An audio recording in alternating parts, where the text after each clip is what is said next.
Quando pensamos no Antigo Egito, a maioria imagina planícies varridas pelo vento com gigantescas pirâmides surgindo de um deserto árido, ao lado do fértil e sinuoso Nilo derramando nutrientes nas planícies inundadas circundantes para alimentar este império em ascensão. Mas tudo o que temos como referência para essa visão do passado são os monumentos e artefatos antigos que permanecem, e os antigos hieróglifos que intrigaram linguistas por séculos. Os modos deste mundo antigo estão envoltos em mistério. Hoje vamos explorar este mundo antigo e tentar descobrir um de seus maiores segredos, como uma civilização sem maquinaria poderosa conseguiu construir essas estruturas gigantescas e divinas. Em nosso mundo moderno, essas estruturas podem parecer apenas enormes pilhas de rocha para alguns. Com maquinaria moderna, como guindastes, pode ser fácil dar como garantida a monumental tarefa de mover e levantar tanto material. Então, vamos colocar esse problema em contexto para entender por que tem desconcertado historiadores por séculos. A maior das grandes pirâmides, a Pirâmide de Quéops, foi a estrutura feita pelo homem mais alta da Terra por quase 4.000 anos.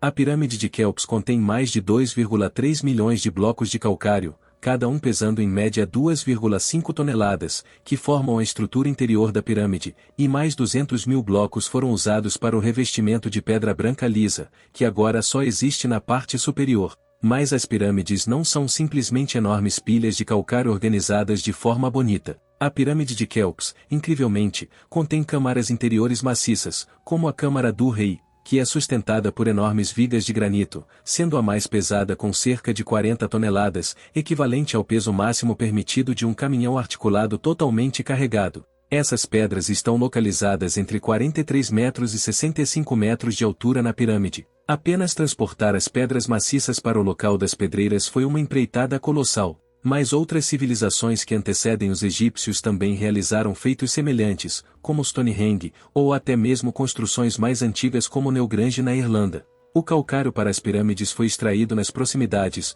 muito dele retirado diretamente ao lado das pirâmides, enquanto o granito provavelmente foi extraído de Assuã e transportado para o local em barcos. Sabemos por hieróglifos que os egípcios usavam trenós de madeira para transportar objetos pesados, enquanto os trabalhadores lubrificavam seu movimento com água. Este era simplesmente um problema de mão de obra, da qual o próspero Império Egípcio não carecia. O que me fascina é o desafio logístico de construir uma estrutura como essa, a sequência de eventos e mecanismos que esses antigos engenheiros usaram para colocar esses pesos imensos no lugar são um mistério que muitos tentaram resolver, mas muitas teorias ficam aquém. Para resolver esse enigma, vamos começar com o que sabemos. Primeiramente, a menos que as pirâmides tenham sido verdadeiramente construídas por alienígenas com máquinas antigravidade, as pirâmides foram construídas de baixo para cima. Em seguida, devido à forma geométrica precisa das pirâmides, com cada lado da Grande Pirâmide tendo 230,3 metros de comprimento, com a maior diferença de comprimento entre a borda norte e sul de apenas 4,4 centímetros. Esse nível de precisão só seria possível se as pedras de revestimento externo fossem colocadas primeiro, permitindo que quaisquer desvios fossem identificados cedo e corrigidos, antes que a estrutura interna fosse preenchida. Isso torna improváveis quaisquer teorias sobre rampas externas ou guindastes, pois seria extremamente difícil prendê-los na parede externa lisa, inclinada a 52 graus. Em vez disso, a teoria mais prevalente sugere uma rampa em um lado da pirâmide que se elevava com a pirâmide, mas isso tem seus limites. Ao puxar um peso como este morro acima, a força necessária é dada por esta equação. A massa média dos blocos era de 2,5 toneladas, ou cerca de 24.500 newtons. Havia blocos mais pesados, mas esses foram principalmente usados nos níveis inferiores. Vamos definir nosso ângulo de inclinação alfa em 7 graus, e o coeficiente de atrito entre duas peças de madeira molhada é cerca de 0,1. Usando esses números, podemos calcular a força necessária para puxar esse peso morro acima em 5.418 newtons.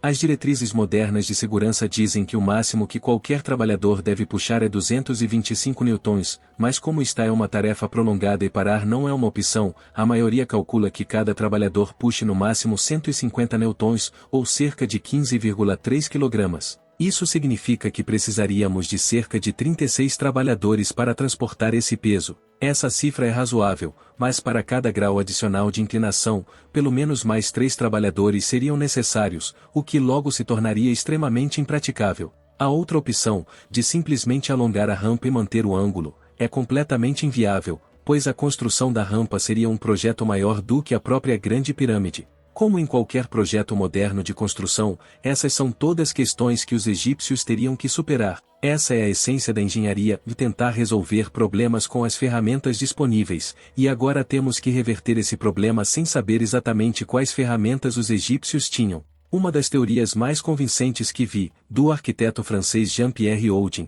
pode conter a verdade sobre a construção das pirâmides. Jean-Pierre teorizou que essa rampa externa foi usada para construir até a altura da Câmara do Rei, em torno de 43 metros, permitindo que as pedras de granito mais pesadas fossem transportadas por essa rampa. O granito é frequentemente usado em grandes edifícios históricos por sua resistência superior à compressão, permitindo que os edifícios cresçam em tamanho. Aqui o granito foi incumbido de suportar o peso imenso da pirâmide acima da Câmara do Rei. Nessa altura, a maior parte do volume da pirâmide está concluída, mas ainda precisamos de uma maneira de transportar esses blocos finais para o lugar. Aqui é onde a parte inovadora da teoria de Jean-Pierre entra em jogo. Ele propõe que enquanto os primeiros 43 metros estavam sendo construídos, os trabalhadores também construíram uma rampa interna, que transportaria material reciclado da rampa exterior até o topo da pirâmide. Agora, essa teoria deveria ser fácil de provar, a rampa interna deveria ainda existir, mas a pirâmide é uma estrutura protegida, não podemos simplesmente desmontá-la para ver o que há dentro.